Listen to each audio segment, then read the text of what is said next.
Okay, part 2, this is day 3 of checking for understanding.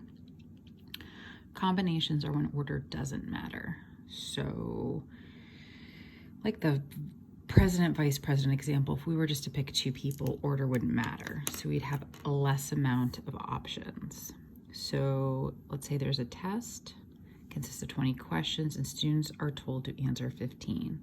And how many different ways can they choose 15 questions? Order doesn't matter here. So I'm just saying how many possibilities of 15 questions are there? So if I pick 1 through 15, it's no different than if I pick 15, 14, 13, all the way down to 1. So I have n objects. I have 20 objects. I'm taking 15. So you could use your calculator like we've done and say 20 NCR 15. And that's going to be a lot less than what it would be with permutations. So you would type 20, go to math, go to probability, NCR 15. Yeah, you get 15,504. But what are we really doing?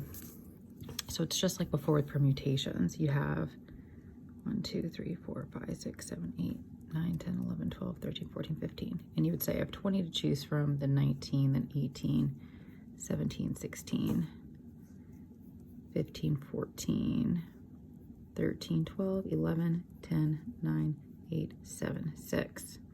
So that's what we would have done before. But you have to get rid of the 15 factorial, because those 15 questions, no matter which order you put them in, you're still taking the same 15 questions because order doesn't matter. So if I'm taking 1, 2, 3, 4, 5, 6, 7, 8, 9, 10, 11, 12, 13, 14, 15, or 15, 14, 13, all the way down to 1, or taking the odds then the evens, I have to get rid of all those options. Those are extra options that don't mean anything. So it's what you had before divided by 15 factorial. And if we use what we did before, we would have said it's like 20 factorial, but we don't have the 5 factorial. So 20 minus 15 is 5. And we still have to get rid of the 15 factorial. So calculator, if you don't want to think about it, logic, formula. These 2 numbers will always add up to the top. So this is what we are taking, and this is what we are subtracting from the 2. Okay. Now this is just adding a little more complicated. At a luncheon, guests are offered 4 grilled vegetables and 5 different relishes. How many ways can the following be chosen? So if I have 4 vegetables and I'm taking 2, same here, if I have 5 different relishes and I'm taking 3, this is going to be 4 NCR2. It doesn't matter how you take a relish. You're taking 2, you're taking 2, and same here. So these numbers are going to be 4 NCR2, because it doesn't matter how we choose relish, and then 5 NCR3, which is going to be 10.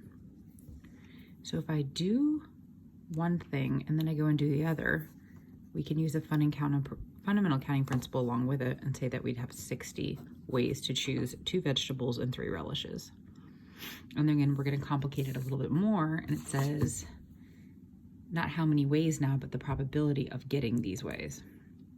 So if I have 8 marbles that are white, and I'm going to take 2 that are white, and then I have 7, sorry, my hand keeps on focusing it. Then I have 7 blue, and I'm going to take 3 blue. Well, it doesn't matter how you choose marbles.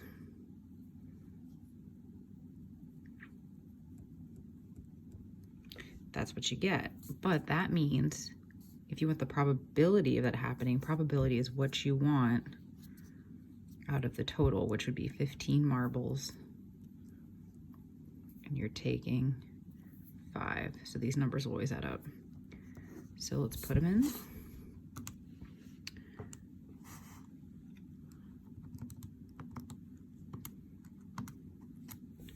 You get 28 times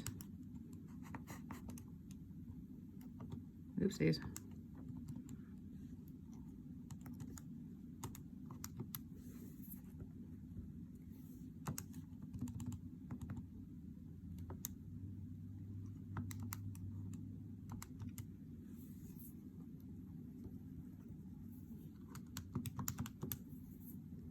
So you have 980 at a 3003. How do you know that's the most reduced fraction on your calculator? Well, I just take 980 divided by 3003, which is your 0.33 or 33%. And then you'd hit the math button and hit fraction. I'll give you the most reduced fraction. So it actually is 140 over 429. So you can put it back as a fraction, and I'll give you the answer in most reduced form. So it's about 33%. It didn't ask you for the nearest tenth, so you could really put whatever. Okay, so that's day 3.